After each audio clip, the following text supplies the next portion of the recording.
Hello dear students friends. Today we are going to start internal energy. Now every substance is associated with a definite amount of energy. म्हणजे प्रत्येक सबस्टन्समध्ये काही definite amount of energy present असते आणि धीज energy is store in a substance is internal energy. आणि सबस्टन्समध्ये जी energy stored असते तिलाच आपण internal energy असं म्हणतो. आता तिलाच आपण it is a denoted by you आणि तिला आपण यू या वर्डने आपण डिनोटेट करतो.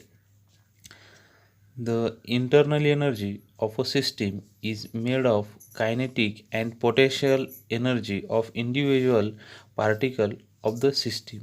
आता सिस्टीममध्ये जे इंडिव्हिज्युअल पार्टिकल असतात तर त्यांच्यामध्ये जी असणारी एनर्जी आहे कायनेटिक एनर्जी आणि पोटेन्शियल एनर्जी यांच्या ॲडिशनपासून तर आपल्याला इंटरनल एनर्जी मिळते.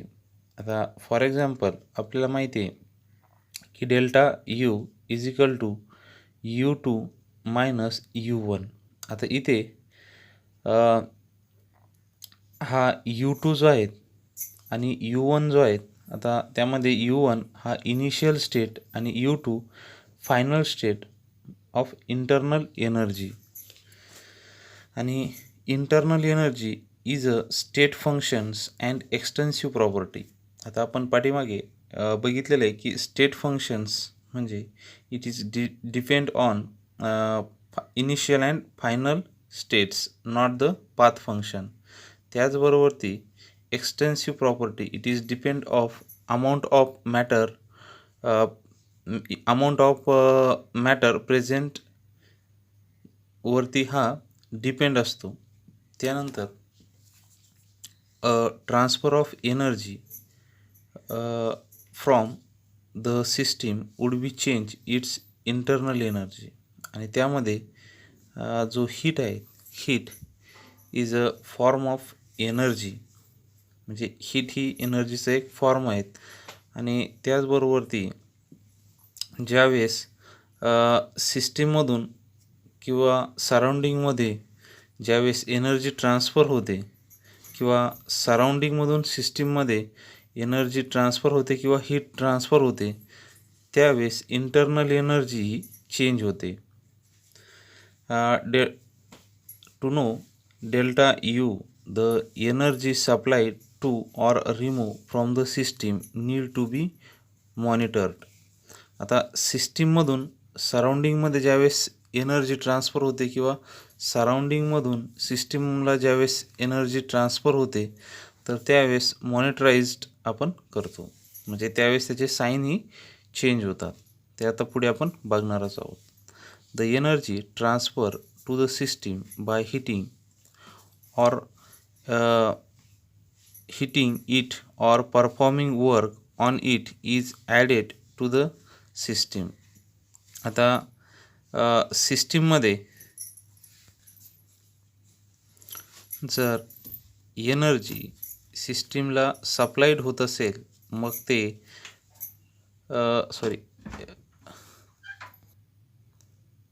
सप्लाईड होत असेल किंवा एनर्जी ही सिस्टीमला ट्रान्सफर होत असेल मग त्यामध्ये बाय हिटिंग किंवा परफॉर्मिंग वर्क ह्या रूपाने तर ती सिस्टीममध्ये ॲड होत असते. आणि त्यानंतर the energy transfer from the system म्हणजे सिस्टीमकडनं by cooling or performing work on the surrounding is remove from the system. आता इथे याच्या अपोजिट आहेत. म्हणजे एनर्जी जर ट्रान्सफर होत असेल सिस्टीमकडनं सराउंडिंगकडे बाय अ कूलिंग म्हणजे जो हीट आहे तो हीट बाहेर जाईल सराउंडिंगकडे किंवा सिस्टीम कूल होईल आणि जी एनर्जी आहेत किंवा जी काही हीट आहे तर ती ट्रान्सफर होईल सराउंडिंगमध्ये. त्यामध्ये जो वर्क आहे जो परफॉर्म होईल सिस्टीमकडनं सराउंडिंगकडे त्यावेळेस तिथे जी काही एनर्जी आहे तर ती रिमूव्ह होईल फ्रॉम द सिस्टीम. ओके. आता यामध्ये आपण काही एक्झाम्पल बघणार आहोत. आता यामध्ये बघा आपण बघितलेलं आहे की सिस्टीम आणि ही ते इंटरनल एनर्जी आणि त्याचबरोबरती की वर्क यामध्ये सराउंडिंगकडनं सिस्टीमवरती वर्क होते आणि सिस्टीमकडून सराउंडिंगकडे वर्क होते. त्याचबरोबरती जे काही क्यू म्हणजे हीट हे सराउंडिंगकडनं सिस्टीमकडे जाते आणि सिस्टीमकडनं हीट ही सराउंडिंगकडे जाते. तर त्यामध्ये आपण काही एक्झाम्पल बघणार आहोत. First example, 13 kilo joule of heat supplied to the system, it would be added to internal energy of the system and delta U is equal to plus 30 kilo joule. आता ह्या एक्झाम्पलमध्ये बघा की 13 kilo of heat supply to the system, म्हणजे बघा इथे 13 kilo joule जर आपण जी काही हीट आहे तर ती आपण सराउंडिंगकडनं सिस्टीमला दिली तर ती काय होईल, it will be the added in a internal energy, म्हणजे ते इंटरनल एनर्जीमध्ये ॲडेड होईल आणि त्यावेळेस जो साईन असेल तर तो प्लस असेल. ओके, सॉरी इथे आपण हीट देतोय म्हणजे क्यू 13 किलो जूल. ओके, तरी ते जो साईन असेल तर तो प्लस हा साईन असेल. ओके, आणि त्यानंतर second, if 20 kilo joule of work is done on the system is added to internal energy of the system, consequently delta U is equal to plus 20 kilo joules. आता ह्या एक्झाम्पलमध्ये की आपण work done on the system म्हणजे सिस्टीमवरती work done करतोय म्हणजे W is, मग इथे आपण जो आहे तर तो 20 किलो जूल जो आहे तर तो आपण प्लस सांगितलेला आहे. का? कारण की सराउंडिंगकडनं सिस्टीमवरती वर्क डन होतं आहे म्हणून इथे जो काही साईन आहे तर तो प्लस असेल आणि म्हणून आपण इथे 20 प्लस असं लिहिलं आहे kilo joule.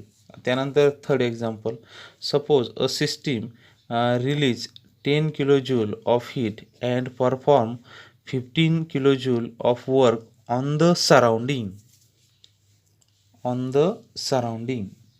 Those quantities are removed from internal energy of the system and delta U is equal to minus 25 kilojoules. आता इथे बघा की त्यांनी जी सिस्टीमकडनं रिलीज केलेलं आहेत किती 10 किलो जूल हीट, म्हणजे बघा आता इथे हीट जर रिमूव्ह केलं तर इथे किती 10 किलो जूल एवढ्या अमाऊंटमध्ये त्यांनी हीट रिलीज केली. ओके, रिलीज केलेली आहेत म्हणजे सिस्टीमकडनं सराउंडिंगला दिलेली आहेत म्हणजे तिथे मायनस साईन. ओके, त्याचबरोबरती त्यांनी 15 kilo joule work on the surrounding म्हणजे सिस्टीमकडनं सराउंडिंगकडे 15 किलो जूल वर्क काय आहेत की डन झालेले आहेत, म्हणजे हे 10 आणि हे 15 इज इक्वल टू 25 म्हणजे 25 जो आहेत तर किलो जूल्स हे सराउंडिंगमध्ये आलेले आहेत म्हणून इथे आपण साईन मायनस घेतलेलं आहे. Okay, thank you.